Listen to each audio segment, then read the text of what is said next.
I was raised cool, man, because my father didn't go to church ever. My father was a hoodlum. He was a hard-working man, but my father was a hoodlum. He wasn't a gangster. My father was a hoodlum. He had some illegal activities with Don King in Cleveland. Yeah. My father knew this dude. My father ran numbers with Don King in Cleveland. Because in the wintertime, he worked construction, so he wasn't working. So he was a number runner in Cleveland. So my first job when I was 10 years old was a paper route. And my job was not to just deliver the papers, but I had to go to everybody's house off my bike and remember where they put their numbers. Some people put their numbers up under the fender of their car. Some people would tape it under their stairway, under their steps. Rats and stuff under that, get up there and get their paper. Some people would put it behind their mailbox. Some people would hand it to you every morning. And my father was a hoodlum. My mother was saved. She was a Christian. My mother took us to church. That combination of his doing whatever he had to do to survive for his family, measured with my mother's teaching us about God and prayer and faith and scriptures, has been the total cornerstone of who I am. My faith, faith is the belief in things that you cannot see. Mm-hmm. Without that, how you make it? Because I'm finna ask God for something that I don't see no way I can get it. But I got the faith that one day I'll have it. That's cold, man. That's a cold piece to lock into your mind.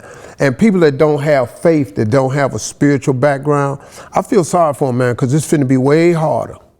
Way harder, because too much gonna happen to you that's gonna require some God. Now, you can think it don't.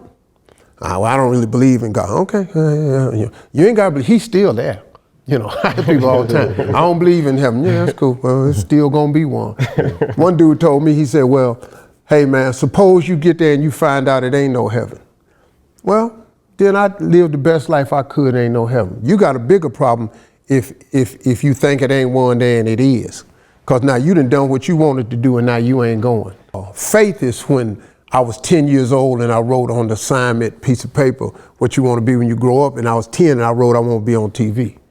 Now, through all of my hardships, I did not get on TV till I was 36. It took 26 years for that little piece of paper to ring true. That took a lot of faith. But in between there, the homelessness, the losing everything I ever earned, I ever had twice. I've lost everything twice. I lost it all when I was homeless. I lost it all again in 2005. I was zeroed out. In 2005, I had $1,700 left. Kings of Comedy, all that. What happened in 2005? Divorce. Oh. Yeah. Her lawyer was outstanding. I was in court clapping for him. He was so cold. I was in the courtroom going. Next thing I knew, I ain't had nothing. This dude was gangster, man. You know, and then I had some people had stole some stuff from me, an accountant, and all types of stuff happened. I lost everything. But in those dark moments was when I learned, okay, faith is belief in things that you cannot see. I don't know how I'm gonna rise up again, but I gotta believe that I am.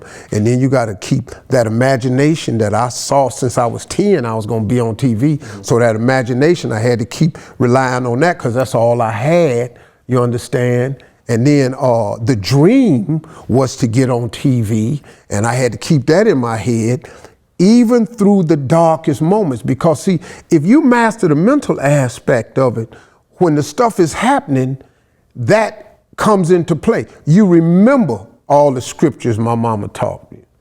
Today is the day that the Lord has made. Let us rejoice and be glad. And she say that to me every day I went out to school. I was so tired of hearing that. But man, do you know how cold that thing stuck with me? That today is the day he made.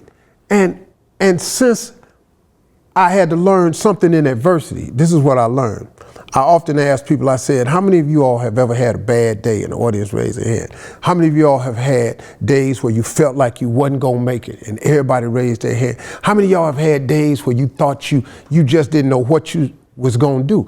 Everybody raises their hand. I said, now let me tell you something about yourself.